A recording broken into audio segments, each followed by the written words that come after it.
I think, interesting information to go through, so I want to have time to also have questions, so we're going to really get busy here.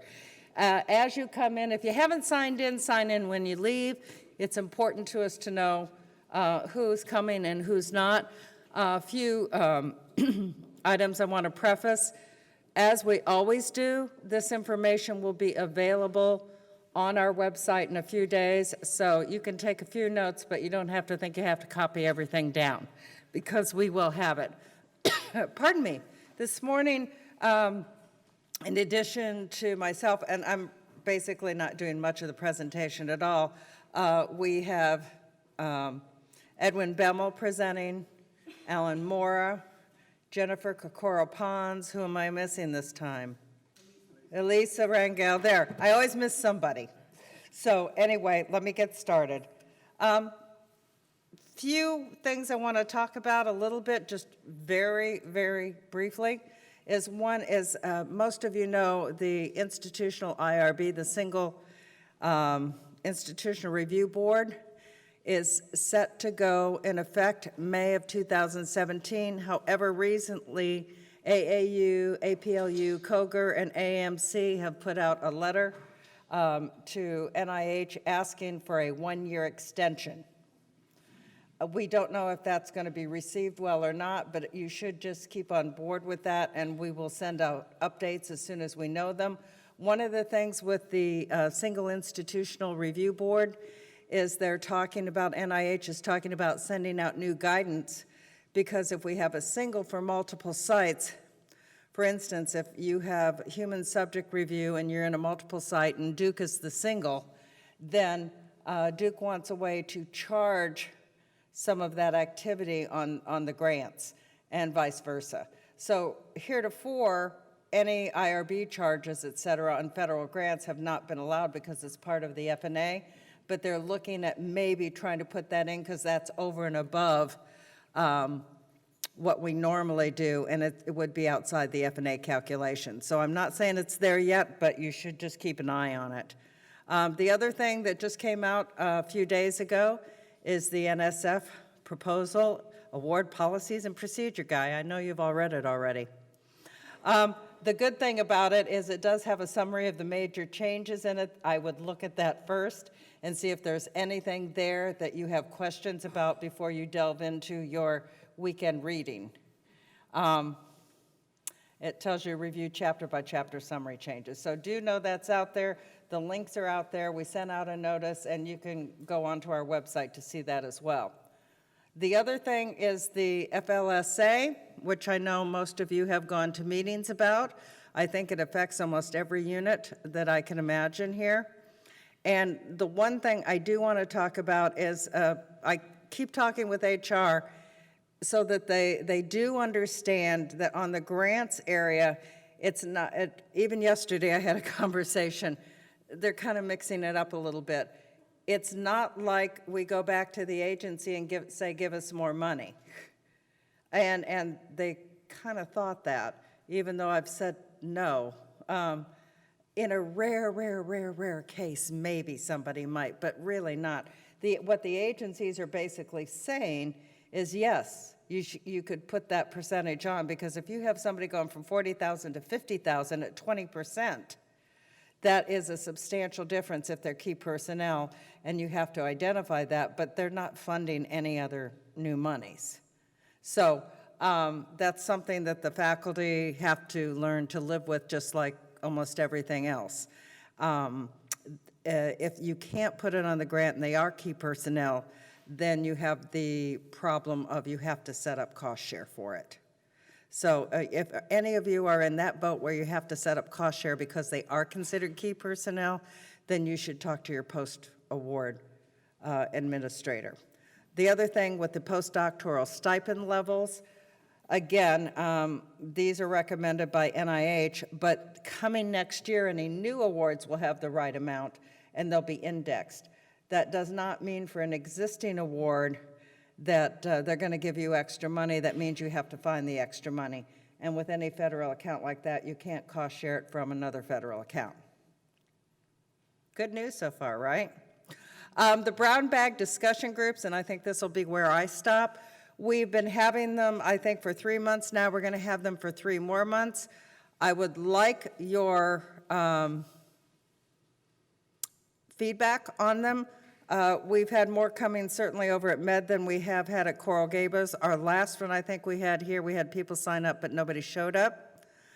If you're not planning on attending, would you let us know? That would be helpful because we will come.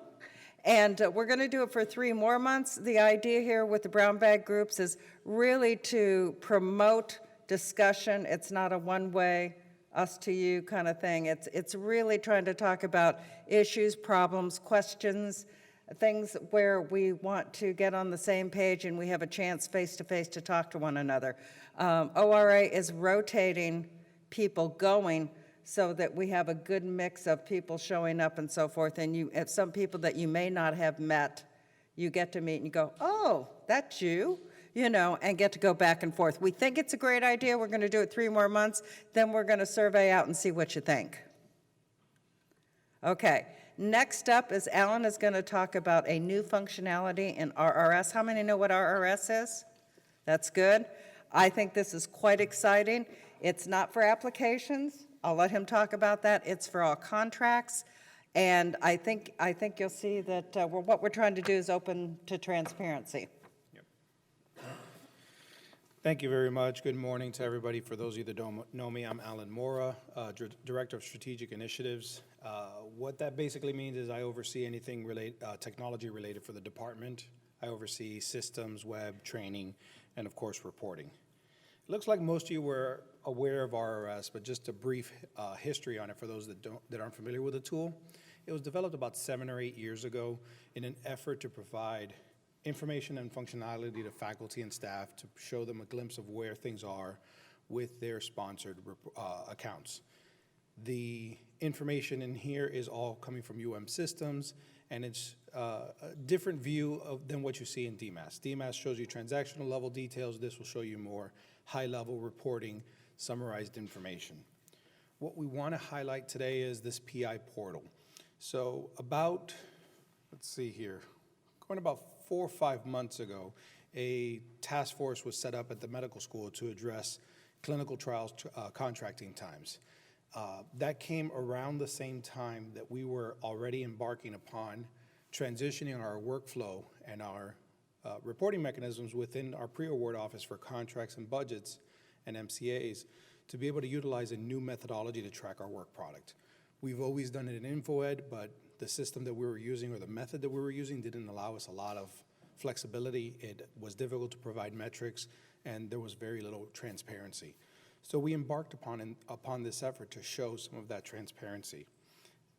Ultimately, we want to enable more features in this PI portal. This is the first step, and what we've chosen to start with is contracts, budgets, and MCAs.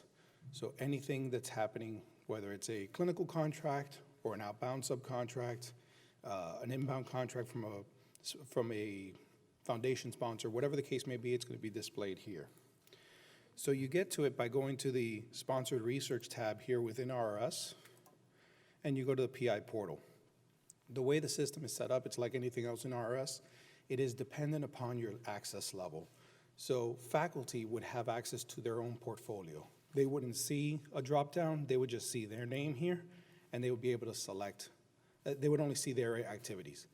If you have department or school level access, you would be able to see all the PIs within your department or school. So I'm just going to use Jill Tintra as an example. She's in the system because whenever we get an agreement that is not pertaining to a particular PI or faculty member, we will put it under Jill's name. It's a way for us to assign it to someone and be able to see it in InfoEd and track the work, but it won't be visible to any faculty. We'll do this a lot with master agreements, since master agreements are more so for the party to the contract, like the sponsor and they don't specifically relate to a PI. So you'll see here the drop down, I hit submit. We have the ability to see pending agreements, or we could toggle over and click and see completed. It refreshes the report as soon as you click it, or we can click and see all. So we have the relevant identifiers for this information. I just want to highlight these columns briefly. We have the info number, the PI name. If it's a human subjects study, we have the EPROS number associated with it. We have the institution name, and that is really the party to the agreement. So if it's a clinical trial and there's a CRO involved, it would show the CRO. If it's an outbound subcontract, it would show the outbound subcontract institution. So it really shows you the party of the agreement. If there's no third party of the agreement, it would show you the sponsor there. We have the project title, sponsor name, department. We have the agreement status, which tells you what current status, whether it's completed or pending for this agreement, and that's how the toggle works. We have the last time that it was updated, which is the status date, the most recently updated status, the assigned date, number of days open, and then there's the numbers of agreements. So we have the ability to link agreements together. This is more common with clinical trials where we have a contract, a budget, and an MCA all being worked on simultaneously. They are, to our office, 3 separate agreements. They may be assigned to different individuals. They would work on them in different timelines, and they have different activities associated with them. But from the faculty perspective, it's one clinical trial agreement. So we've grouped them together, but we're giving you the visibility into the details. So just looking at this first one here that has already been completed, if we click this green circle all the way to the left, it expands the details. And what that does is it shows you the 2 agreements. In this case, it's an award or a contract and a budget. It's being negotiated by 2 separate people. In this case, they were both completed already. And it tells you who was doing it. All the way to the right is this colorful bar that shows you the amount of time it's spent in each activity. If you hover over any one of them, it'll show you what the status was and how long it's spent in that status. At the very bottom of the report, we do have a legend that shows you all the potential statuses and the color associated with them. But if you're just looking at it here, you can hover over it and see that this one, for example, this activity was assigned for 6 days. It spent 4 days under ORA review, 7 days pending the sponsor, back with ORA for 2, sponsor for 4, ORA for 8, and then routing took 14 days. And that final status that's in black is that it was completed. So this shows you some detail on where it is. For example, this status here where it was routing for 14 days, that doesn't necessarily mean that nothing was happening with it for 14 days. It could be, or this other one here where it's pending sponsor for 7 days. It could be that we sent something to the sponsor. They didn't get an opportunity. They responded back to us 7 days. I'm sorry. We sent something to the sponsor. They haven't responded back to us. We'll send them a follow-up after 2 or 3 days or a week or whatever the case may be, and the status won't change. This bar would show the entire amount of time that it's in that status without changing. If it changes back to ORA like it did here, it would show that change. But in this case, it spent 7 consecutive days in that status with no changes. And what you do see is the last time that it was updated. So let me show you one that's currently pending. This one is pending other subject matter experts. Could be technology transfer or general counsel. In this case, it was assigned. It was assigned for 81 days, and let me just explain that for a moment because it went out in the email. Anything that was started prior to us implementing this system, we didn't have any metrics tracking from when it was started to when we put in this system, and we weren't able to recreate all of the history. So instead, it'll show a long tail of assigned for many days. It's been pending with the sponsor now. It was pending with the sponsor for 45 days, and now it's pending with another SME for 28 days. This is obviously an extreme example, but we could see here that this one was updated 2 weeks ago. Now, it could be that this one is has some contested language in there, or we're trying to negotiate another agreement. In this case, it's not the best example because it is an internal one and the faculty isn't seeing it, but you really shouldn't be seeing any activities that don't have updates within the last week or 2. We have spoken with our pre-award contract and budget officers. They are committing to making sure the system stays updated and providing that information. And so you should see whatever updates happen with their activities within a couple of days of them doing it. It could be that today, someone processes a contract or redlines an agreement, and they send it out to the sponsor, and they may not do that update until Monday or Tuesday, because they're trying to, document their paperwork after the fact. But you should see it within a couple of days. Any questions so far? Yes? Yeah? No, this is for any contract, budget, or MCA activity that we do. Yes. The update, so internally, and this is behind the scenes that you don't see here, our pre-award office is doing these updates in InfoEd in a specific location there that allows us to track. No, it's not through the activity log. It's through the agreements tab. It's a new feature we enabled just for this.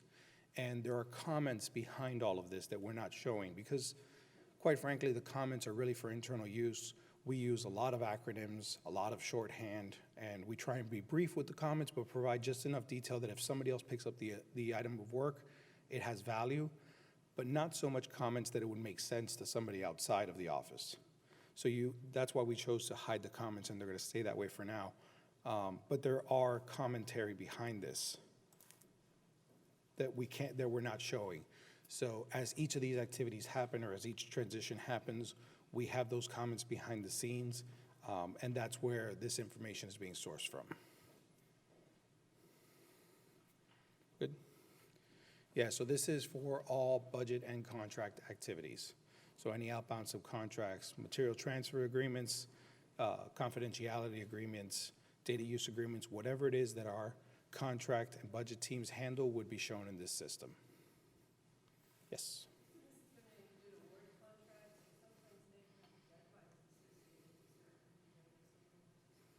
Currently, we don't have the deadline, and that's a good question. That's something that we could look to add, is capture. Yeah, it is a small portion, but it's definitely, yeah.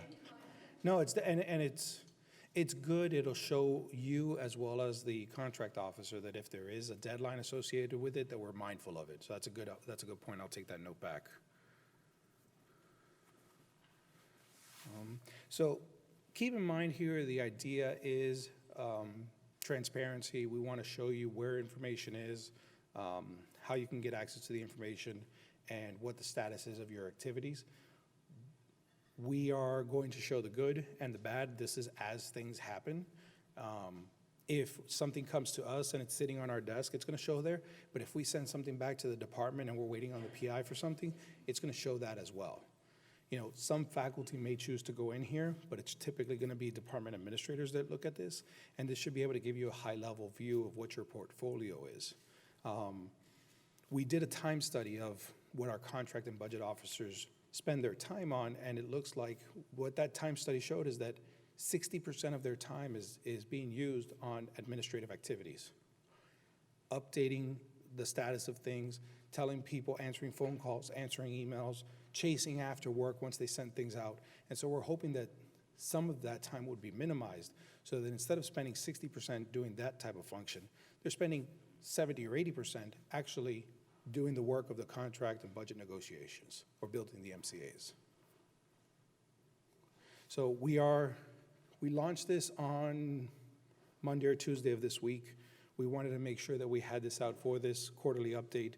This is our first effort to go out and display this information. It's said in the email, and you could definitely email me after the fact or my team. The information on our contact is up here at the top of the report. It's strategicinitiatives@miami.edu. You can email us, and we can set up individual demos for your departments, or if any specific faculty want to see this report, we can go out there and demo it to them and show them the functionality of it. So feel free to reach out to us if needed. Any other questions or comments? Yeah. Right now, we don't have other groupings besides PI. So that's something we could look to do is add, for those of you that have larger than department access, to add some department functionality.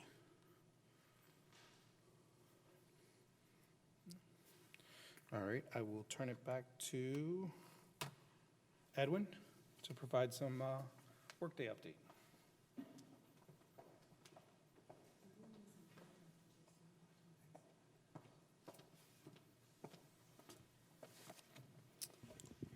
Good morning. I'm Edwin Bemmel, I'm Executive Director for Post Award, and I'll talk a little bit about, kind of give you an update on the Workday implementation. Is there anyone that is not familiar with the Workday Finance implementation? Good, all right. Okay, we have one. So I'll tell you a little bit about it. So taking you back about a little over a year ago, the initial planning of the Workday Finance implementation started. So what is going to happen eventually, the system that we're using right now for finance is basically going away. The legacy system is going away. And eventually, similar to Workday HR, we will have Workday Finance implemented. About a year ago, the initial planning started. Through the last, or over the last year, there has been a fair amount of progress being made in implementing and planning. Basically, what is happening right now, the ERP team has been working, getting feedback from the different councils, that different councils, you know, there's a grants council, there's an AP council, et cetera, P2P, that is giving information and recommendations based on their knowledge as to how the system would best be implemented.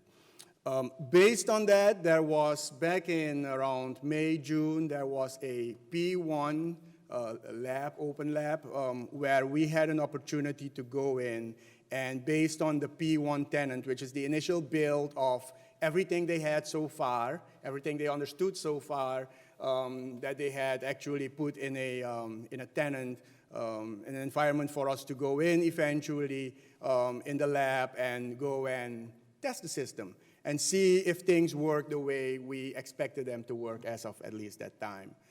There was a fair amount of feedback that went back to ERP, and based on that, they've made adjustments. We are still learning as to how certain things will work, and we continue to work with the ERP team to make sure that we're going to have a good final product eventually. So right now, we're in almost November, and right now, they're working on the P2 tenant based on additional builds that they have made so that we can eventually do a testing of that. And right now, they're also doing testing of conversion of some of the, they're taking grants and they're trying to convert them into the system and make sure that all of that is working well. When there are problems, when there are errors, they work with our teams in ORA to make sure that we can guide them to fix whatever needs to be fixed. The hope is that in the next month or couple of months, there is going to be a P2 lab where we can go in again and, based on the additional builds, go in and do some additional testing.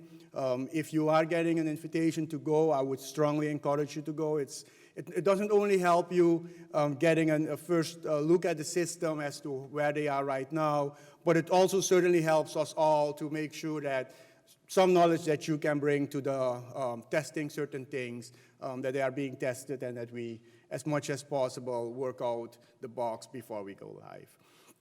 The plan is to go live June 1, the beginning of next fiscal year. As of right now, it's my understanding that they are working hard to making sure that that plan is going to be achieved. One of the things that we have worked on really hard is trying to come up with a way that in the new system you can still find easy ways of identifying your project. So what is going to happen, when you get an award, each award is going to be set up in Workday as an award, okay? That's simple so far. Within the award, you're probably gonna have multiple award lines, grant lines, basically. So an award line is equivalent to what you right now, to some extent, it's equivalent to what you right now know as a grant, as an account number, okay, your 6-digit, 6 account number, okay. So if you think about it, almost each one of these scenarios will require multiple award lines, okay, grant numbers, basically, okay. So you start off with the fact that you have your, what you now know as your master account. You're going to have your master account that's going to be at least one award line, okay? Any cost sharing, any salary over the cap, any multiple PIs will likely eventually require multiple award lines. So needless to say, it is going to be we are going to have to make sure that we can somehow identify the different award lines. So what we have tried to do is we've tried to, within the grant title, within the award title, I'm sorry, in the grant title, I should really say, we've been trying to make sure that we can help you identify which one of the award lines you should be using.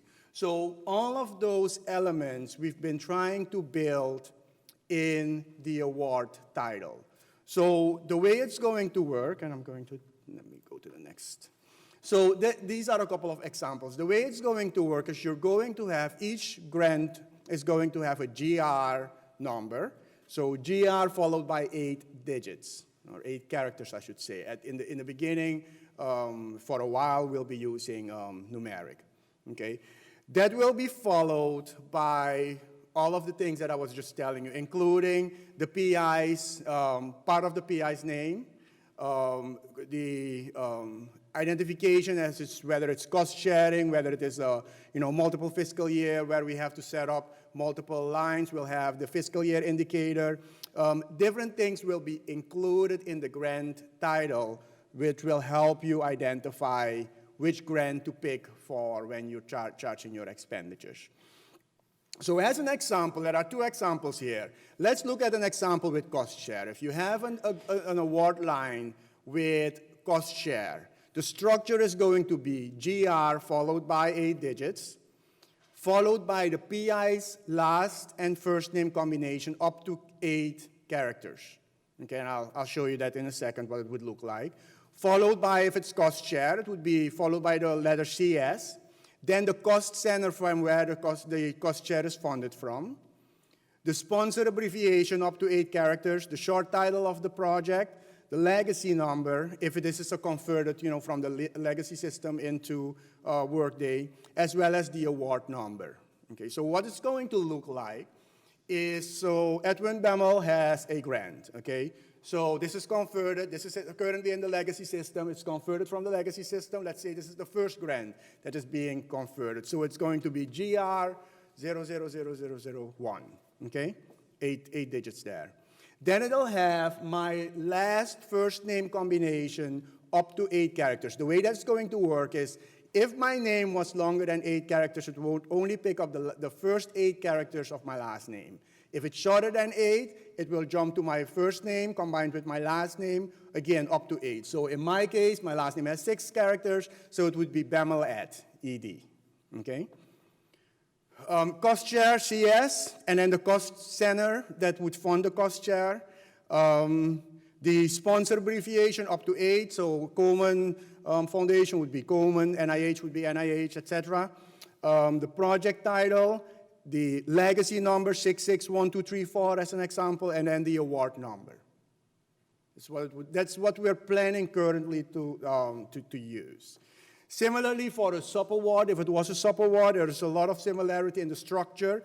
The thing that I want to point out is it would have sub-K to identify that it is a sub-award, followed by the sub-awardees, the entity's name.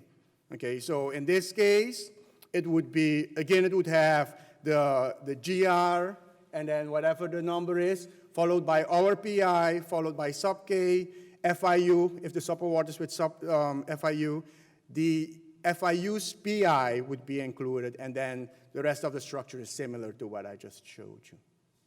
So I'm looking for some feedback, whether it is now or if you can let us know. If there are questions on what the plan structure is. There's a couple of other things I want to say really quick before I jump into that. The good thing and the reason why we moved forward with doing it like this is we have learned that the whole string is searchable by any value within the string. And with that I mean, I'm going to go back for a second, that if I want to search for the first one, I could put in BEM for Bemel, for example, and I jump over to Coleman, for example, and I put Coleman or I put KO or whatever. Any combination of any of the values that are here could be used as a search to eventually identify and find the grant. Okay? You don't have to type it out in full. You can put in some of the letters and jump around and put in some other characters that are that you know that are in the string. So that's one of the beauties of Workday in being able to do your searches. Okay. So with that said, are there some initial questions or thoughts on the proposed structure? Ida. Mm-hmm.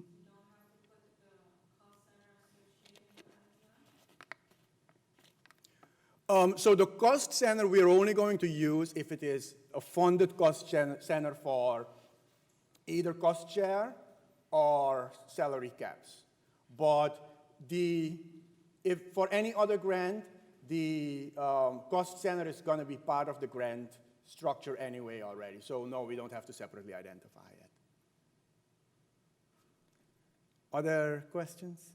And I want to encourage you, please, feel free within the next week. We do want to wrap up submitting the data standard structure for the titles.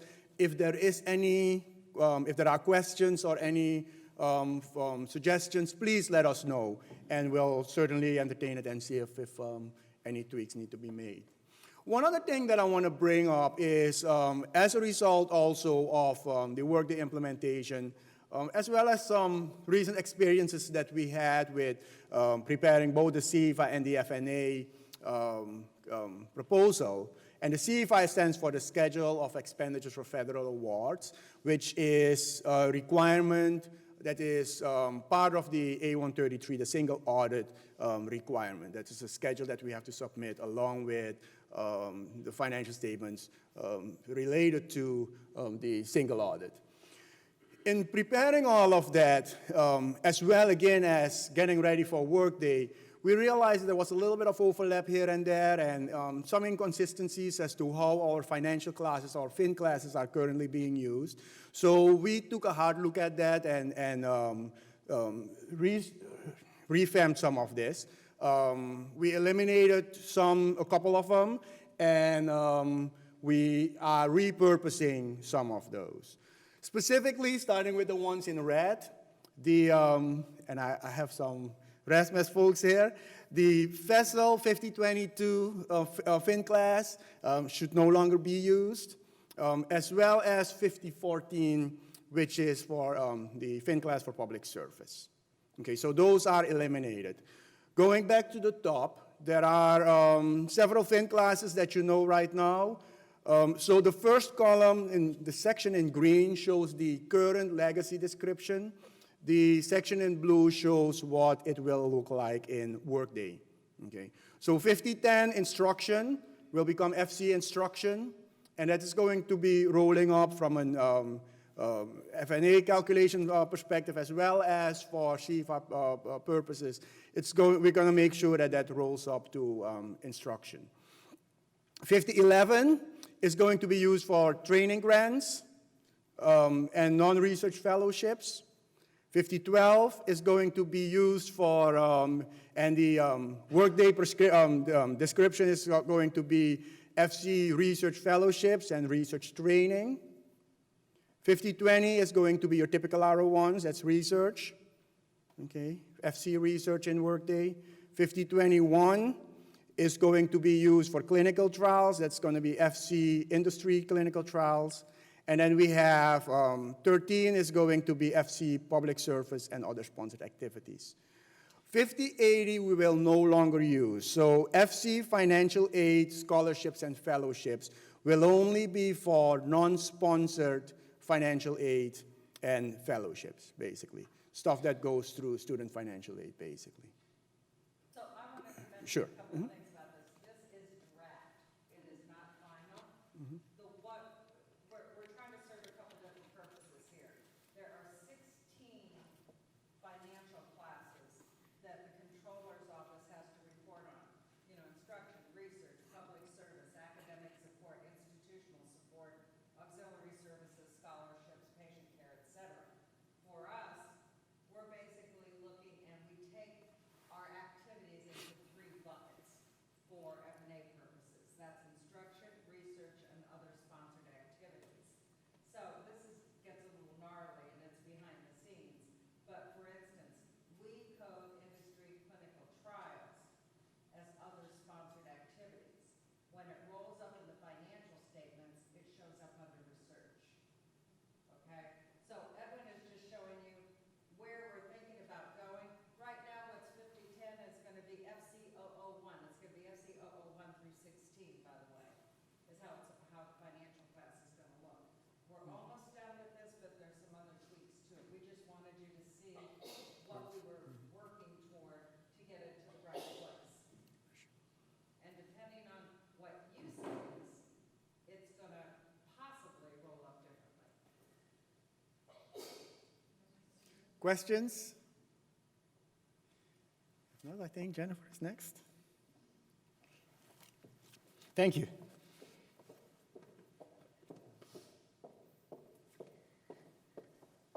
Okay, let me lower the mic because I'm not that tall. Okay, good morning, everyone. My name is Jennifer Coquero-Pons. I'm the web designer for the Office of Research Administration. So before I start my presentation, I would like to ask how many of you visit our website daily? Raise your hand. Okay. How many visit our website weekly? Okay, a few hands. And how many visit our website monthly? So we have to, okay, how many visit our website yearly?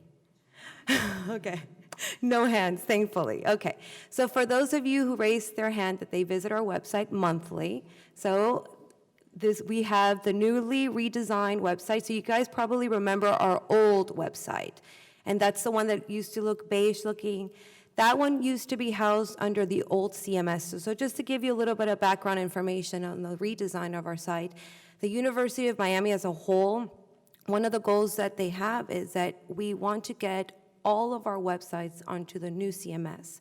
The new CMS stands for Content Management System, and it's basically software that web designers use to manage the sites, the websites. So the university wants all of our schools, all of our departments to be under the same CMS, which is Cascade Server.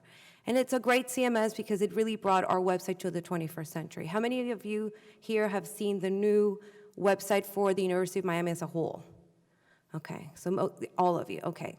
And that basically is, and you will see slowly, more and more departments will adopt that design and will adopt that CMS, okay? Okay, so in order for us to do the redesign, it is a lengthy process. You do work with other departments within the university. So Communications currently is a department that's in charge of the redesign.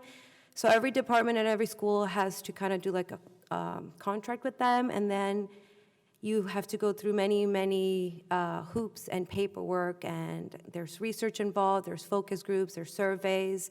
So it's a lengthy process. We started this process about 5 months ago, and our website went live, the new redesign, about a month ago. So just to give you some background information, we did research over 66 universities, so we went to the homepage one by one. We found out the key components that the homepages had. The main ones were the forms, so people were visiting a lot, the forms. The other one were the policies, and the other page were the contact information and proposals, like information on guidance in terms of proposals. The other part were rates. So rates and information, like the fringe benefit rates, the FNA rates. So those were like the key component things that we found over all of the research administration websites. So we went specifically to research administration websites for universities around the nation. We also incorporated surveys. So we sent out surveys to the research community, and we got a lot of interesting feedback, and we did incorporate that feedback into our site. As I mentioned earlier, the new CMS is called Cascade Server. The old CMS is Expression Engine, but we're not using that anymore. The new site is aesthetically pleasing, it is much more engaging, it's more interactive, it's easier to navigate. It's also responsive, and what we mean by responsive means that you can access our site not just through your desktop or your laptop, but you can access it through your iPhone, your tablet, using mobile technology. And what happens is the view of the website changes based upon what you use. So if you use the tablet, it kind of adapts to it, and it'll look a little different because it adapts to your screen and the resolution of your screen. So don't be alarmed if you go on your iPhone or you go on your tablet, and it looks just a little bit different in terms of organization, but the look and feel is the same. So it is responsive. So this is our new site, and I'm going to actually go live onto the website. One thing that I do want to mention is our URL address. It's no longer miami.edu/ORA, although we are redirecting it to the new one. The new one is ORA.miami.edu. So it's important to remember you just kind of have to flip the ORA. Instead of putting it at the end, you put it at the beginning. So ORA.miami.edu is the new link. And so let's see. Oh, and it went pretty fast. Okay, let me run a little bit here. Okay. So one of the new things about our site is now we have drop-downs, and the great thing about the drop-downs and the navigation is that we're able to highlight all the things on our homepage compared to before where we only had one link, and that link was kind of like clustered under quick links, and our quick links were growing. But now, since we have drop-downs, these were the 6 main buckets that we kind of figured out from that research that I mentioned earlier, the 66 universities that so there's a bucket called About ORA. Here's where we have all of our units, pre-award, post-award, information on clinical research, the office locations, strategic initiatives, expert control compliance. Then we have the bucket of forms and rates. This is where we have all of our ORA forms, and you can search the forms 2 ways, either a page that contains all of our forms, but also you can search them by category. So if you have a pre-award, if you know it's a pre-award form or a post-award form, you can also search them by categories. Then we have a place where we put the FNA rates, the fringe benefit rates, and the institutional information. As far as compliance, we housed effort reporting, expert control compliance, financial compliance, and we also have a link to regulatory and compliance services, and that basically takes you to the U-Research site that gives you a lot more information in regards to compliance and research. We have our policies bucket, and that we have a page where we included all of our ORA policies, and we also have it divided by sections. So if you're just looking for proposal preparation policies or award administration policy or clinical research, so it's up to you how you decide to navigate. We have information on the uniform guidance there as well, the research center policy, and then we also have general research policies at UM. This is an interesting one. The systems, if you need to look for the input system or you want to go to the RS system, and Alan just presented on the RS system, you can just go to our systems bucket and then just go directly to the system that you need. So you no longer, if you don't remember the link, you could just go to our website, go to the systems tab, and then go to the appropriate system. We also have quick links. For quick links, we created a new page called New at the U, and this is for new researchers. If they don't have any idea about research administration or grant, you can actually point them to this page. New at the U has a lot of information for new researchers, people who are just coming into the university. So it's a really good start page. We also have our education and training, the mailboxes, FAQs, reports and data. A page that I do want to highlight, and it's a page that we just implemented this week on Monday, is the Share a Comment page. If you go to a Share a Comment page, there will be a form here, and I do suggest that if you have any suggestions in regard not just to the website, but to ORA as a whole, that you go in there and you submit it. We do monitor it, and we do take all of your feedback into consideration, and we implement changes as we see fit. So it's a really good place if you don't feel verbal enough to give a call or to talk to someone, at least you could do it through the website. So under quick links, then share a comment. Okay, another interesting thing about our site is that we have this search, and I love this new feature. This feature is very beneficial because if you don't know our website and you don't know where things are, all you need to do is put a keyword and it'll take you to everything on our page that has that keyword. Before, on our old site, we didn't have that. There was a search field, but it would search the entire University of Miami site. This search field only searches our site, the Office of Research Administration. So this is a really good feature. And if you need to go back to the University of Miami site, you just go to that little sliver at the top. It's kind of subtle, but if you click up here, you can actually go to the University of Miami homepage from our site as well. Okay, so if you scroll a little down, the way that I've always explained our site, and I know if you've heard it a few times, I'm going to say it again. The way that I see the website, it's kind of like layers, right? And the layers, think about layers of a cake. So if you think about the website like a cake, every layer is a layer of the cake. So the university has created a whole bunch of customized layers. So depending on what layers you like, you can top them off in any order that you want. So this, for our site, we have 1, 2, 3 cake layers, or website layers. So don't be alarmed if in the future you go to our site and the order of the layers is different, or we have a new layer, because as new layers get implemented and we see fit that it's applied to our department, we can always change it around and add new features to it. Okay, so for our first layer, we just have this gallery, and in this gallery, we have the award life cycle. So we have preparing proposal, then we have the manage the award, and then we have closing out the award. If you click on the learn more, it'll take you to more information on it. We also have, and I wanted to highlight this picture because this is where we're all sitting down right now. So we also have the auditorium, and this highlights the education and training section of the Office of Research Administration. So, okay, so the second layer, if you scroll a little bit down, you'll have notices. We have them housed as ORA notices, NIH notices, because that's like a major agency, and we have federal notices in general. This is where we had the NSF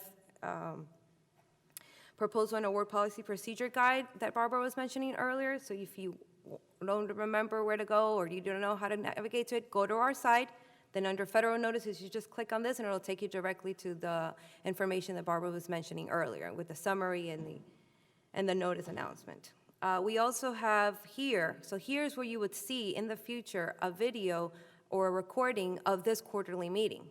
So I would say in about a week or so or in a few days, we would have the video. We just would need to convert it, wrap it up, and upload it to our site. But this is where you would go under ORA notices. And as you can see, the save the date for the quarterly meeting is also highlighted here as well. And the brown bag. So that's one thing that we do want to encourage participation. It does give people an opportunity to come to the meeting with their own questions. Okay, so if you scroll to our third layer, which I think is also really good. You have a question? Yes. I'm sorry, can you repeat it a little? Yes, the PowerPoint will also be housed on the website, and it will be housed under ORA notices. We actually put it in 2 different places. We put it under ORA notices, and we also put it under our education and training. So if you go to the education and training page, excuse me, we have a little tab here, like, what do you call them, the square thing, called ORA presentations. So under ORA presentations, we actually have listed all of our presentations here. And you can actually go back to quarterly meetings from before. So back from the quarterly meeting in 2014 to our meeting for the uniform guidance. So this is a neat page to visit, because if you remember somebody said something at a quarterly meeting or a uniform guidance meeting, I can always go to the ORA website and find it there. You're welcome. So as we were talking earlier, we had our third layer of the cake, or of the website. If you go here to the third layer, this is an interesting feature that we have. We have the Who is my ORA contact person. If you click on it, it takes you to a page where you can select the campus where you're located, the department where you're located, and it'll tell you exactly who your contact person is for the Office of Research Administration. So let's say you click on Who is my ORA contact person. Let's say I'm in the Coral Gables campus, and let's say, oh, I'm in the College of Arts and Science, oh, I'm in psychology, and it'll show you, okay, for pre-award, these are my contacts. For post-award, these are my contacts. So it'll cater to what you input in it. Another thing on the third layer is we have the ORA mailboxes. This is the page that I was highlighting earlier, the new at the U. So if you do have a new researcher, I do suggest pointing them to the new at the U page. It is a really interesting page. It has a lot of information from finding funding to starting the proposal to getting started to managing the award to close out and even roadmaps, research resources, our systems and training. So it's a nice page where everything is located. And last but not least, we do have information on all about NIH grants and the grants management toolbox as well. That's another good page to visit as well. This is where we have the purchasing matrix, a quick reference guide. This is something that's also like a quick guide for new researchers that talks about the Office of Research Administration as a whole. We have the award hierarchy. This is where we have our PAA worksheets as well. I know a lot of people ask about those. The NIH award types, and we have the uniform guidance cost information. Any questions on the website? No? The other thing I do wanted to point is that if you visit the forms page, make sure you use Internet Explorer for now, because sometimes the view doesn't work for Firefox or for Chrome. You are able to download it if you right-click in Firefox or Chrome. It's just a little bit more complicated, so I do suggest to use Internet Explorer when you're downloading the forms. Okay, other than that, I think I'm done with the presentation. Let's see. Yes, so up now we have Elisa. She's going to be talking to you guys a little bit about some changes on the form and the application policy. Thank you. Good morning. I'm Elisa Rangel with the Office of Research Administration pre-application team. Oh, sorry. Okay, there has been a minor change, a minor edit on the page 2 of the PCRFL. Is activity primary off campus? If you answer yes, you need to provide a justification for the off-campus rate. Any questions on the off-campus rate? Why do you think we're doing this? There's a reason. So, if any of you follow the trades or see some of the OIG issues and so forth, Columbia got fined $9.2 million in July for wrong use of off-campus. So they had to pay back money. And it's really important here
Okay, application submission policy that was implemented September 1, 2015. Requires submission of all applications to ORA in advance of the sponsor deadline date. There are two options. Option 1 requires that complete and final application submitted to ORA 5 business days before the deadline, which allows time for a single comprehensive review. This means everything, internal documents, and the completed final build application. Option 2 requires the complete and final application minus the research plan to be routed to ORA 10 business days before the deadline, research plan being provided to ORA 3 business days before the deadline.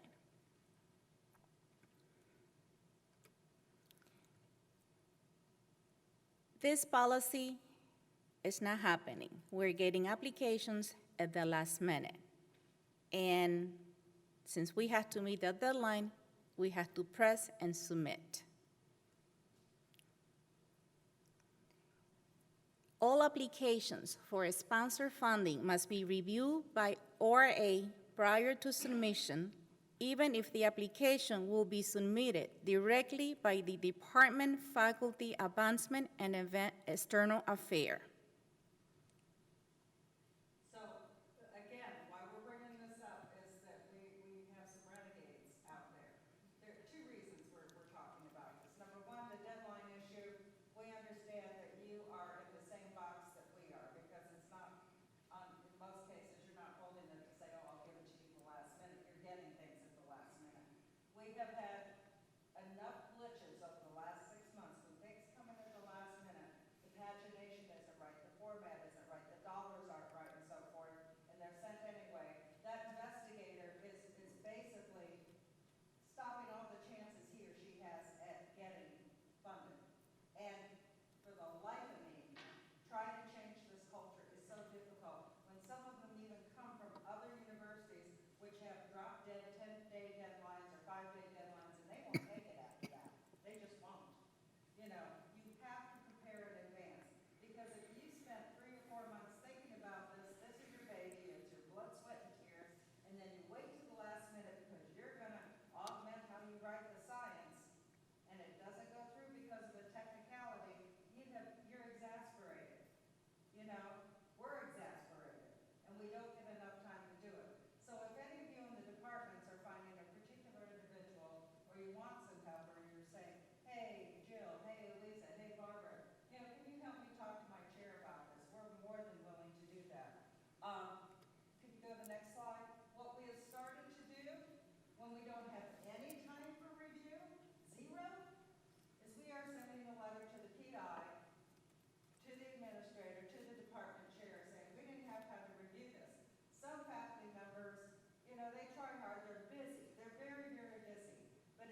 Yes, I did. Yes. So people have to understand, it's got to come through review through us. And we're trying to work with development. A lot of people in development get that. I can tell you, I work with Jeannie, I work with Mary Ann, and so forth, but some other people in there really still don't get that yet, and it's causing issues. We want to look at everything going out that's going to even, if it's going to go as an absolute gift, no. But a lot of times we talk back and forth with development, is it a gift or a grant? You know, it doesn't necessarily mean it's one or the other just because it says so on the top. It's really what's in it. We're starting to get really, and the other reason we're bringing this up, I'm passionate about this. So we get people that actually want to follow the deadlines. We really actually get a few, yeah. So I am one of those people who really, really wants to support this policy, and I have been working extremely hard to do Yes. that. We've devised memos, we've been sending correspondence out to our faculty. My boss, Dean Adhelm, he got up in front of me in the chairs meeting, we spouted the policy, a couple of the chairs support us, but we're still getting these faculty who are coming to us within a 10-day period. And it's become an extremely stressful and depressing situation for me personally. Yeah. The faculty are simply not cooperative, and they don't care. They do not care. Well, it doesn't, as I said, some people are really trying to follow it, but the majority of them are not. So what that happens is it ends up being stress on us, stress on you, and then guess what happens? That person who is trying to do everything ahead of time and follow the rules, it sits. And then they don't see the feedback coming back in a timely basis for first come, first serve, because some other individual or individuals are sending us something, or 3 or 4 of them at the last minute, that we have to drop what we're doing for a timely basis for that person, and by God, we gotta send this other thing through because, you know, the deadline is now. So it really boomerangs. This memo is a great thing, but unfortunately, for most of our people, this is not, there's no There's no stick here. there's nothing I know. to poke them. Nothing. Until their proposal is Right. off, doesn't happen often. When it does, it's a tragedy. Yeah. Well, you might have a drop dead, and submit it, or it's not going out. Get it on there on time, it's good to go. Take it back to your boss. For it. Yeah, other universities do, and until we get serious about this, you know, it's a runaway train. So, you know, it took me 3.5 years to even get this out. You know, if that says anything. So we're working toward it. You know, I'm not saying there is never room for an exception for something that happens. But the problem is, as Lisa said, it's not working. You know, it's out there, and, you know, maybe we could bring it up to the ADPC group, maybe the research deans. You know, and from my point of view, sometimes the department chairs are the worst culprits. So, you know, until we get real about how we do things, how can people complain about the service if everything's coming at the last minute? I think one of the underlying reasons for this is it doesn't matter, we push a button. And a lot of it does matter, because you work hard to get it right, we work hard to get it right, you know, and it just doesn't make sense. You know, I know Rasmus is in the same boat. So I can't promise you I'm gonna get anywhere with it, but I'm gonna keep trying. There's a lot of effort involved. A lot of effort involved. And we appreciate how busy the faculty are, but it doesn't make sense to choke everything off to have something go wrong. You know, the vice provost for research, one of his colleagues had something going through about 1.5 years ago, and they did wait till the last minute, and the administrator working on it just really messed it up, and we didn't get it right, and actually it didn't go in on time. So we had a good conversation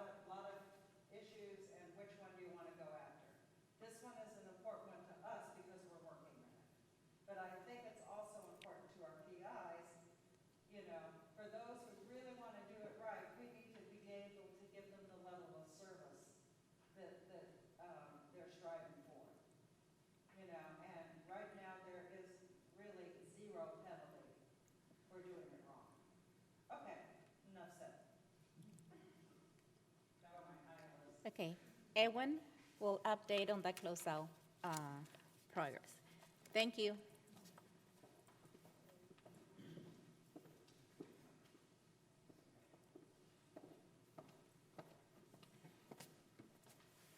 Alrighty, I have two agenda items that I want to go over right now. First one is closeout process. And kind of maybe continuing the trend that we just did, trying to explain the importance of timely and proper closeout. First of all, we have a policy on closeout. Just briefly, what the policy basically says is that all sponsored projects must be formally closed out as soon as possible after the project ends, basically. It is to ensure a few things. It is to ensure that all expenses are posted are allowable. It is to make sure that no additional charges posted past the end date that clearly would not be allowable. It's also to ensure that all payments are received and that all required reports are submitted and copies of those are sent to our office. Closeout is part, and it's an important part of award administration. It is something that auditors are looking at because it's an indication of your internal controls or lack thereof. But it's not because the auditors are looking at it is why we should make it a priority. It is really because of all the reasons that I just indicated as to why a project needs to be closed out timely and properly. So when we're talking about award closeout, it includes making sure that copies of reports are sent to us. And this would be the PI's technical report, as well as the invention statement, and any other report that may be required by the sponsor. Normally, it would be those two. So copies of your technical report are typically sent by your PI directly to the sponsor. Copies of the invention statement. Invention statement would be submitted through tech transfer, so they go through e-commons and identify whether they had invention statement, yes, no. But then they also have to go back through iEdison and making sure that the invention statement is submitted there as well. That is done through tech transfer. Actually, we had a very good call with folks, Jim O'Connell, earlier this week, Maria Penton and myself, talking about making sure that we're in line with the processes that are being followed. But the invention statement is submitted through tech transfer. The email confirmation that you will get from tech transfer should be submitted to us for our files as well. Our office, ORA post-award, will retain copies and will function as the official repository for retention purposes. So a couple of things on closeout. We started a few months ago. We started the process of sending out. So we've been looking at some best practices and making sure that we can help you, we can help the PI, as well as our own staff, to make sure that projects are closed out timely, are closed out properly, and that we don't get those last-minute issues with, oh, these expenditures didn't go through yet, keep it open for another week while the report is due today, which is certainly something that we cannot allow. So one of the things that we started to do is we are sending out an email notification to the PI that goes out 90 days prior to the end date. We roll this out. I've talked with several of you about this. I got some good feedback about this, and one of the suggestions was, well, how about us? Can you also include us when the email is going out, the contacts in the department? We've been working on this. There were some delays in getting this done, but I did get word. We've been working with SI on this, and we got word that probably as early as within the next month, we really expect that not only the PI, but also you will be getting the email notification. This is what the email looks like. It's basically telling them that the project is ending in 90 days, and that basically this is now a good time for them to review the project and assess if they either need a no-cost extension because of programmatic reasons, not because there is money left, but it should be only for a programmatic reason, or if they are ready to close out the project, and if they are ready to close out the project, start reviewing the expenditure so that we can have a smooth closeout. Another thing that we have just recently started to do, and this is for now a manual process. We are also planning to automate this, where emails will be sent out systematically. But for now, we're sending out a checklist to the PI as well as the contact people.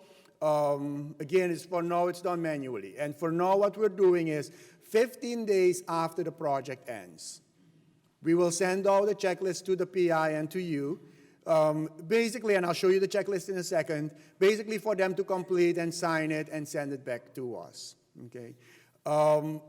Again, we expect that this is going to be systematically sent out within the next month. Once we have automated this, the plan is to send it out. So right now, everything goes out 15 days after the end of the project. We're planning to change the timing of the emails slightly. The federal awards, and purely federal, direct from feds to us, will go out 30 days after the end date. Everything else will continue to go out 15 days after the end date, okay, those checklists. Okay? This is what the checklist looks like, and I'll explain to you why we came up with the timing in a second. If you haven't seen it yet, this is what the checklist looks like. It's basically asking them to indicate, to mark yes, no, or not applicable to a few items here, including are your expenditures allowable on the project, make sure that your effort is correct, that you've actually committed effort has been met, POs, etc., have been closed out, reports have been submitted, etc. It's a checklist of things, yes, no, not applicable. On the bottom, towards the bottom, right before the certification, it's also allowing the PI to either identify if it's a fixed fee account, to basically request for the residuals to be moved to whatever account they need to move it to, or if there is a deficit, to authorize us to charge the overages to the departmental account, okay? The PI has to sign this. If there is a deficit on the account and it's going to be charged to a departmental, which is where you would have to charge it, then the departmental administrator also has to sign it, okay? So what is realistically what I think should happen in general with this? The administrators normally, the PI is ultimately responsible. We all know that. The administrator in general, I would say, should work with the PI in helping to complete this. You're normally more involved with some of the oversight on the administrative end of it. Help your PI making sure that your POs are closed, that the sub-awards have been paid, and the final invoice from the sub-award was clearly marked final. All of this, once it's done, help the PI making sure that they can complete this form, sign it, and return it back to us, okay? Once this form has gone out, we'll give the PI 15 days to complete this and return it back to us. If we don't receive it after 15 days, we will send up a follow-up email, which is basically going to say, hey, we've sent you this checklist, and the checklist will be included again. We've sent you this a couple of weeks ago. We still haven't heard back from you. We need to get this completed. If we don't hear back from you within the next 15 days from this email, then we're going to take this as a tacit approval to go ahead and close out the project and take care of any deficits as needed. And now I want to talk a little bit about the timing and why we came up with the days the way we did. Your typical federal project will have either 90 days or 120 days, depending on the sponsor and depending on the project, for us to close it out. We figured if we send the first email out 30 days after the end of the project, that's already 30 days into the, let's call it 90 days for a second. After 15 days, we haven't heard anything, and we send out this email reminder, which gives them another 15 days. So that puts us already at 60 days in total. Kind of almost worst case scenario, right, if there is no immediate follow-up. So 60 days on a 90-day closeout will still give us a month to make sure that everything is done properly. So window is fairly small, and don't look at it as, oh, geez, ORA has 30 days. We have tons of other projects to close. There is normally a lot of other stuff that is going on, even on those projects that we're trying to close, that we need to work with you as a department, going back and forth and making sure that things are done properly. So that's why we felt that 30 days, and this is only once we do this systematically. Right now we send out everything 15 days because it's hard to manually try to distinguish between everything and come up with different days. But pretty soon this is going to be automated, and then we'll be able to send out the federal 30 days after. Everything else, including federal flow-through, will be 15 days. And on the federal flow-through, keep in mind, normally we have to get our final invoice to the PTE, the pass-through entity, within 60 days after the end. So again, if you look at where the example I just gave, you're already pushing 15 plus another 15 for the first checklist to be submitted, and if it doesn't, this email to go out, that puts us already at 45 days. So time is is of essence to make sure that this is done timely. I also want to talk about stuff that we need from you, and stuff is very broad, right? So it could be whether it is making sure that you pay your final invoices to your vendors, making sure that we get what we need to get for us to be able to close the project. I've had very interesting comments at times over just the last year that I've been here, with some people that firmly believe that ORA has 120 days on every single project to close it, and therefore they can send us something at the 119 days that we'll be able to close it on time and get everything done.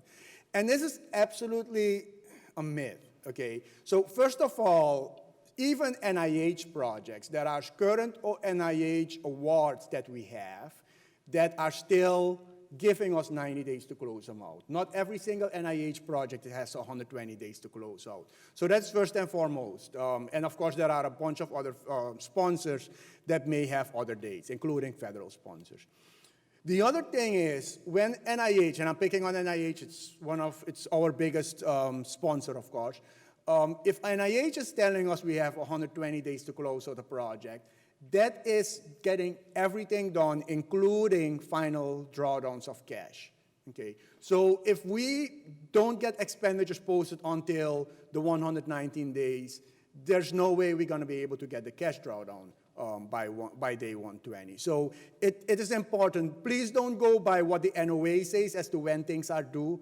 Please keep in mind that there is a lot of other stuff that needs to be done on the background for us to be able to close out the project.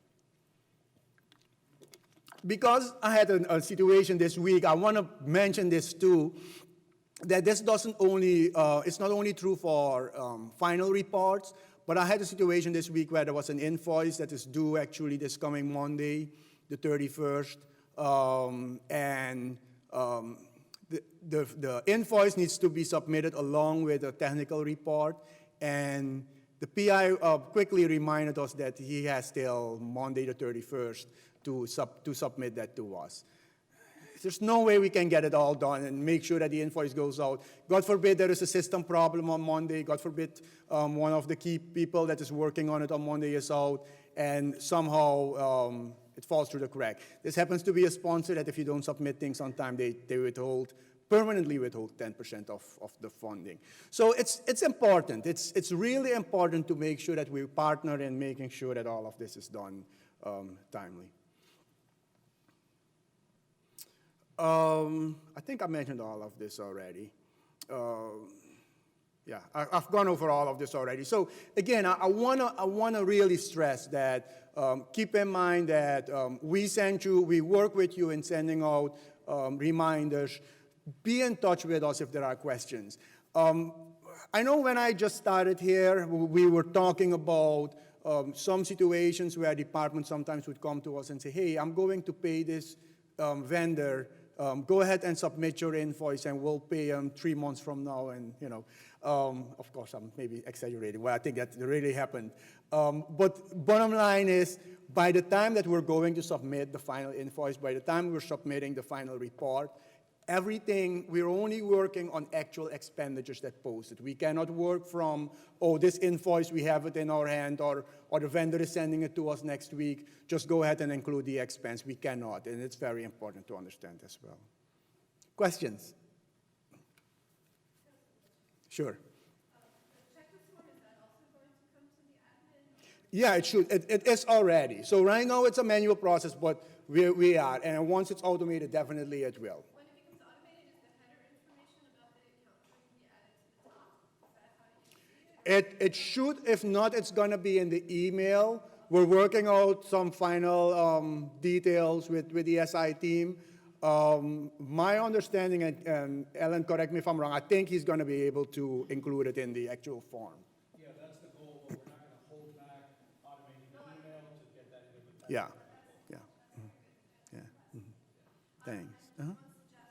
Sure. You're asking for the reports, it might be a good idea to have the email address right there for the faculty member to be able to know where they need to send the reports. So that, okay, you mean our copies? The copies that come to us? Okay. All right, we'll work on that. Yeah, okay, good idea. Thanks. Thanks. Other questions? Comment. So I want to jump to the next and final agenda item, which is best practices on 9-month faculty and processing of basically salary information, effort information related to 9-month faculty.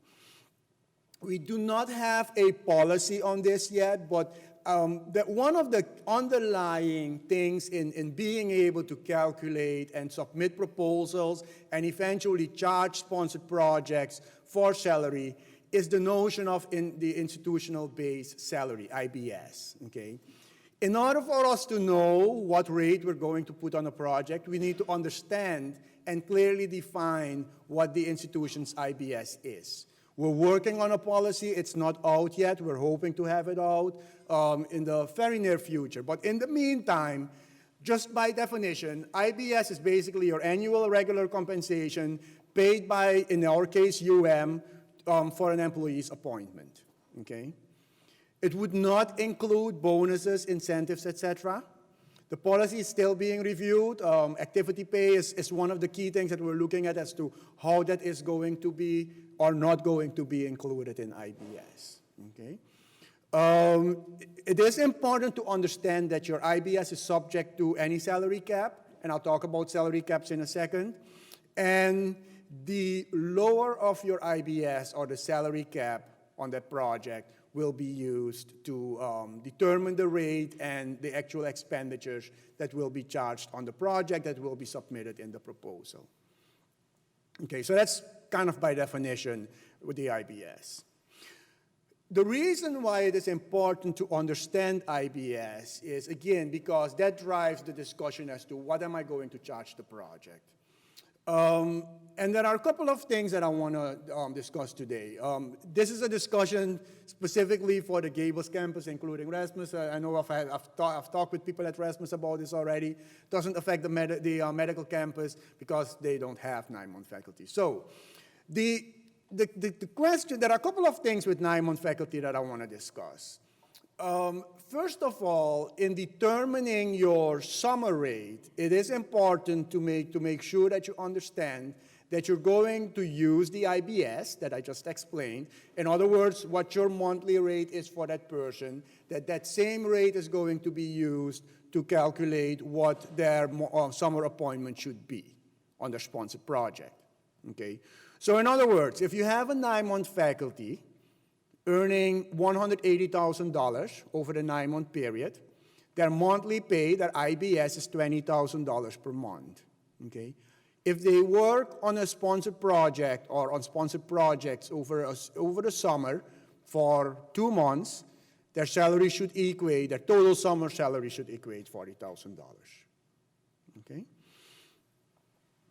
Which then brings me to the 9/12 faculty. So some of you may have faculty that are paid 9/12, which basically means that they have a 9-month appointment, but their take-home pay is spread over the full 12 months, okay? It's important for us to understand as to how the IBS for that is calculated, what is being charged to the project, and when it is charged to the project versus what the person's take-home is, okay? So, again, salary paid over 12 months, it's basically only a mechanism for us to be able to have the employee, the faculty member, get a steady paycheck over the full year, rather than paid over 9 months and then possibly no pay at all over 3 months. But their appointment is still a 9-month appointment, okay?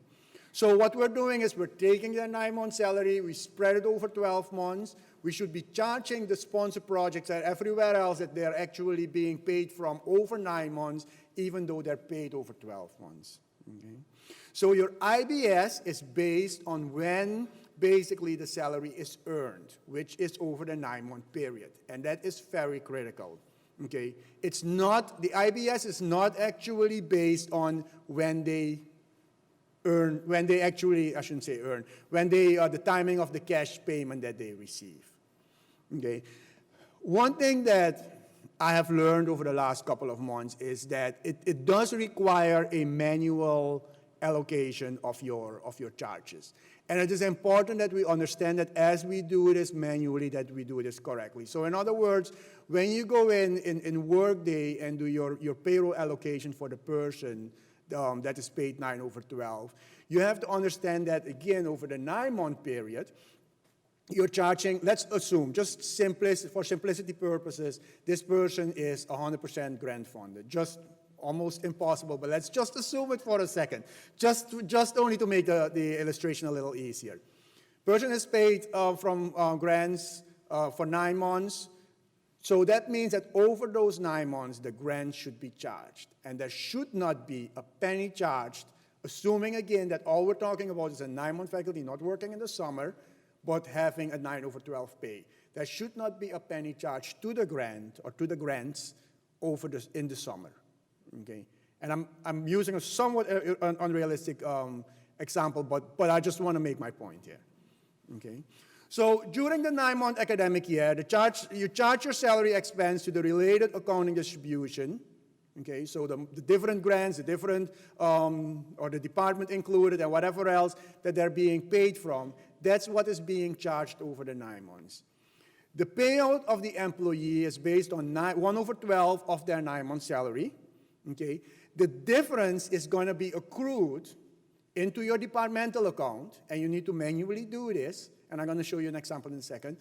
You accrue this, meaning that you're going to charge your grant for a higher amount, and everywhere else, all their full allocation is being charged for a higher amount than what they're taking home, right? Because basically you charge it over 9 months, but they're taking it home over 12 months.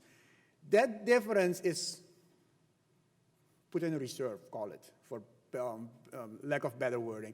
You're gonna put that in your departmental account as a reserve to eventually be able to pay it out in the summer. So you're gonna defer that basically for the summer.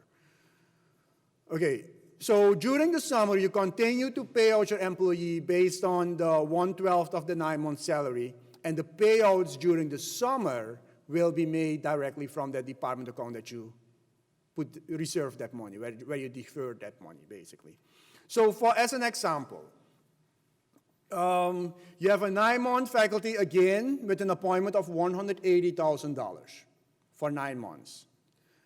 9/12 is basically going to mean that the person's take-home pay will be $15,000 a month for the full year. The grants and the combination of the grants and everywhere else where the person is being paid over the 9 months will be charged $20,000 a month for 9 months. Person is taking home $15,000. That differential is what I was talking about. That $5,000 is deferred to a departmental account, and in the summer, that's where you're paying the person from, and continue to pay the person $15,000 over the summer. Okay, so if someone now has 10% effort on a grant over the 9 months, you're going to charge your grant 10% of the $20,000, $2,000 during the academic year, and you charge the grant 0 in the summer. Questions on this so far?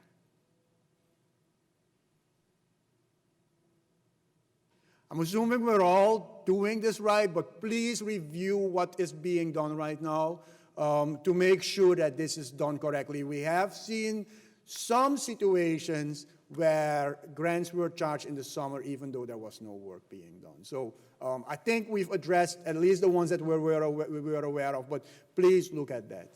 So I've been handling it this way for a very long time. Very good, thank you. However, what I find is a problem with the bank. With the what? Come. Okay. Because of the accounting transaction that they do for the accrual in June, to bring the June 9/12 payment to the prior fiscal year where it belongs, they duplicate the May payment.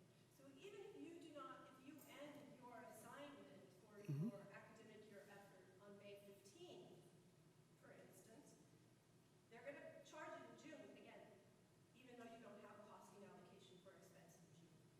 Because this is an accounting transaction used to make the accrual. So you get, so what I have been doing is to do the 9/12 academic year effort and end it in April. Okay. Okay. So, and then what do you have in May then?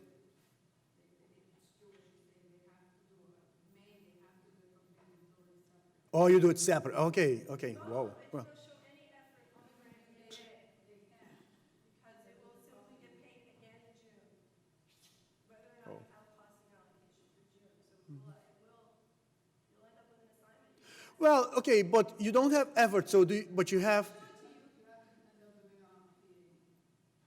Okay, so you fix it on the back with a PA then? Because how is the person, how do you charge your grant then and any allocation in May? You don't at all. So you do the charge over 8 months instead of.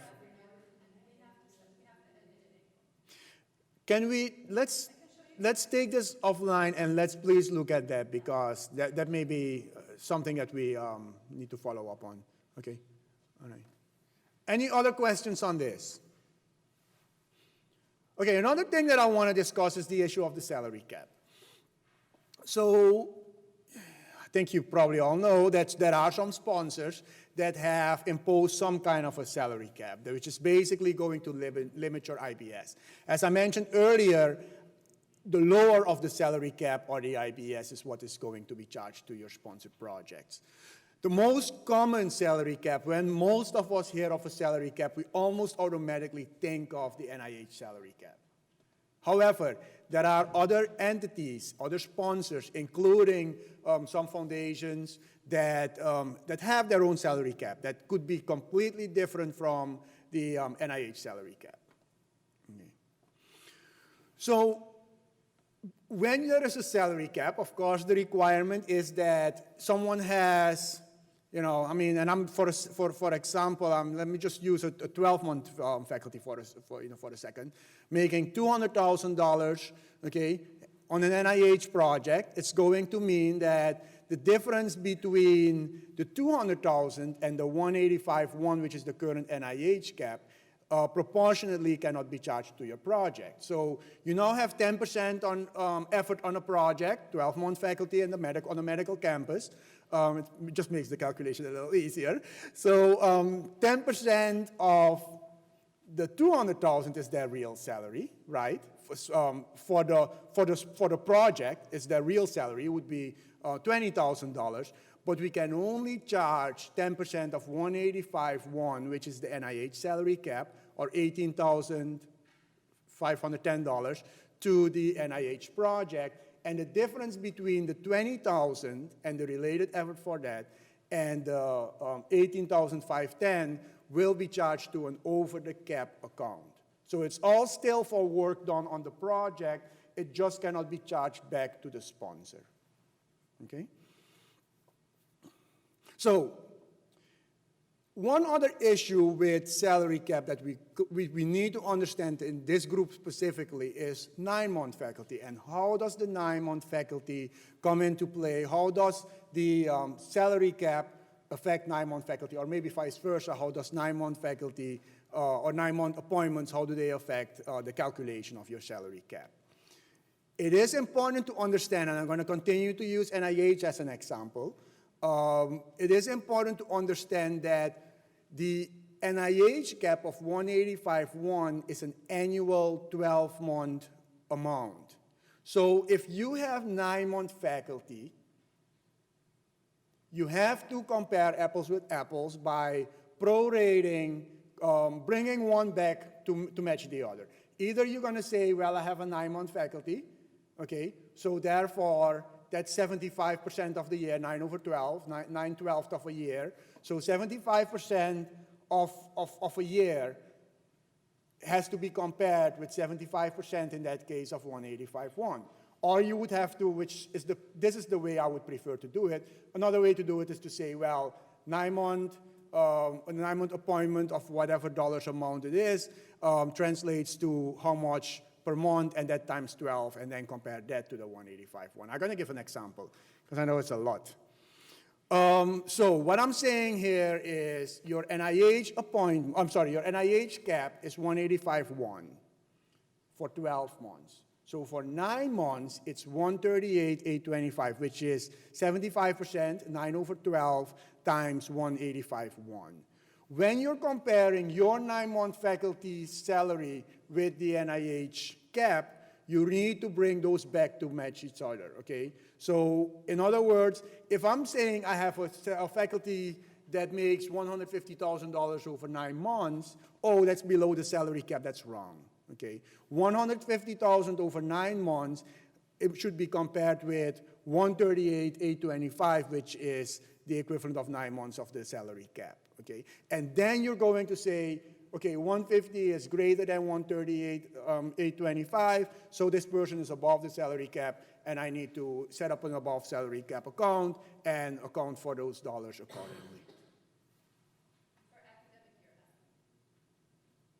For any effort. Keep in mind, what I started with in my discussion is the IBS. So if the person is eventually on a 12-month appointment, then you could say, well, the sum of everything you're going to compare with. Okay, but the point I'm making is if the person for a 9-month appointment is already making $150,000, that should still be translated back to say, well, if the person ends up being on a 12-month appointment, it's 12 over 9 times 150, and that is, okay. Okay.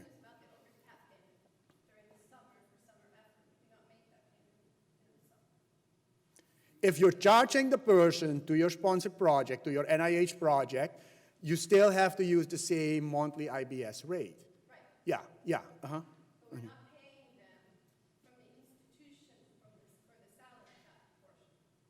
So they're only receiving up to what amount up to the NIH. Okay, so you're lowering their rate, their summer rate to, okay, that's fine.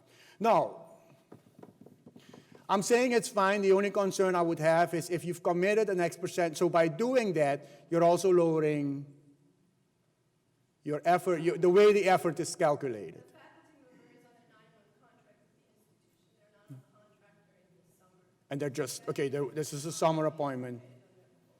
Yeah, it should be okay. I'm just a little worried about, on the effort side, Ellen, I'm going to look at you to see, because if the effort is working from a salary amount, is it going to mess you up? Because most systems do. Probably not, because what Tracy's saying is that since they're paying the reduced amount, it's consistent with the NIH salary cap, it's probably in the contract, not in the contract, but the application you submit Which, okay. Mhm. Okay, oh, yeah, okay, okay. That's what it goes back to. It goes back to how you proposed it. And we've looked at yours, and I don't think we haven't found any issues with the way. Okay, good. All right, perfect. Okay, cool.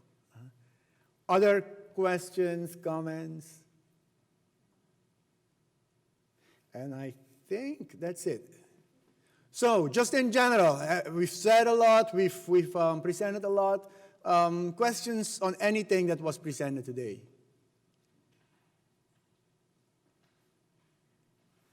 If not, oh, sorry, go ahead. I'm much faculty, this latest thing for Dave. I mean, it's always been a half month, you know, Tracy, half month August, half month May, we always calculate that way, and now they've screwed it up somehow. So basically, I do it kind of as an in and out, so I'm not affecting my calculation. Have they thought about that? I mean, you know, but just basically thinking about the salary cap and that kind of stuff. Because I'm still paying at, let's say if they're gonna be on 20% NIH, I'll pay at 20% of the NIH, you know, NIH amount. And then the cost sharing, I'm putting in this 20% based on the half month. And then basically the screw up for the half month of August and then the half month of May will cancel each other out in the Yeah. end. I'm doing And, percentages. and I think you're talking about the 51-49 split? Is that? Yeah. Uh-huh. Because we treat it as half month. Yeah. Have you seen issues with I mean, I know there have been some issues with, There is an issue, when she's talking, there is an issue, and they're gonna have to adjust it, because now the 20% or the 10% or whatever, it's gonna have to be recalculated, because in order for it to add up to that percentage, the same way that the 51 and the 48 was calculated, now that percentage, in order to come up to what the effort that they want, is gonna have to be recalculated. okay. And no, they have not thought about it. They have not.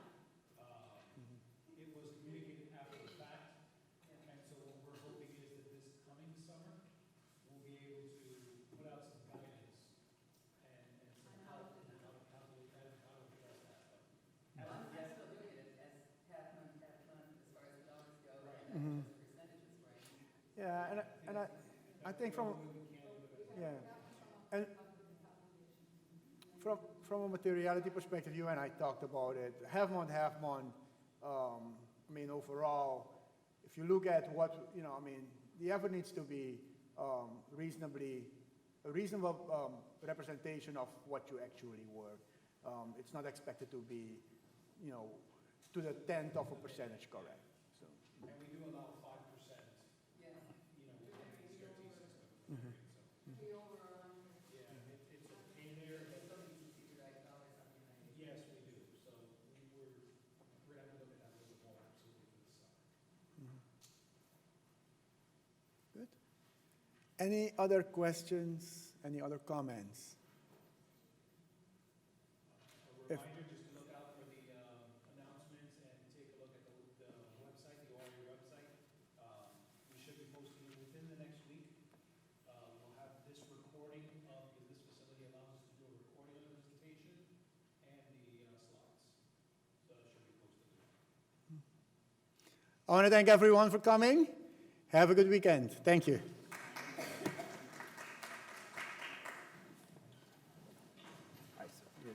Thank you. Hi.